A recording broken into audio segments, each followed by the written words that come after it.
பாரு, அது சமோசா பெட்டி இல்லடா, மாணவர் மனசு பெட்டி. என்னடா சொல்ற?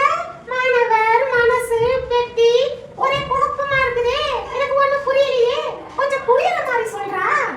புரியுற மாதிரி சொல்றேன், கேளுடா. நம்ம பள்ளிக்கல்வித்துறை மாணவர்களுக்காக உருவாக்கி இருக்கிற திட்டம் தான் மாணவர் மனசு பெட்டி.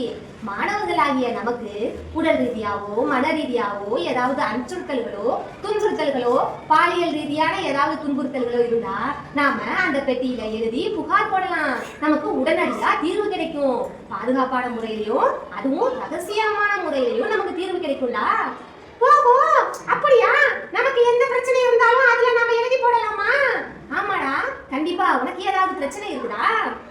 ஆமாடா, எனக்கு ரொம்ப நாளா ஒரு பிரச்சனை இருக்கு. ஒரு டீச்சர் என்னை ரொம்ப நாளா அடிச்சுக்கிட்டே இருக்காங்க. அவங்கள பத்தி தான் புகார் போடணும். அட மண்டையா, அந்த மாதிரி புகார்லாம் நம்ம இதுல போடக்கூடாது. நமக்கு உடல் ரீதியா யாராவது நம்ம கிட்ட தகாத முறையில நடந்துக்கிட்டாங்கன்னா அந்த மாதிரி நம்ம புகார்களை தான் இதுல எழுதி போடணும். ஓஹோ, அது சரி. அதுல ஒரு நம்பர் கொடுத்திருக்காங்களே, அது என்ன நம்பர்டா? 144117. அந்த நம்பருக்கு ஃபோன் பண்ணி இந்த பெட்டியை கொண்டு போய் கொடுக்கணுமா? அட அப்படி இல்லடா, நம்மளுடைய பிரச்சனைகளை இந்த பெட்டியில எழுதி போடலாம்.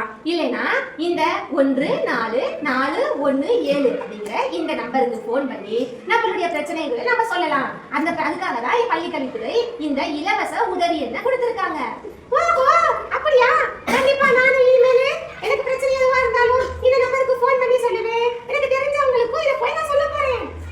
சூப்பர்டா. உனக்கு தெரிஞ்சவங்க, உங்க பக்கத்து வீட்டுல இருக்கிறவங்க, உன்னுடைய நண்பர்கள் எல்லார்கிட்டையும் இந்த திட்டத்தை பத்தி சொல்லு. இந்த திட்டத்தின் மூலமா நிறைய பேர் பலனடைவாங்க. ஓ சூப்பர், ரொம்ப சூப்பரான திட்டம்.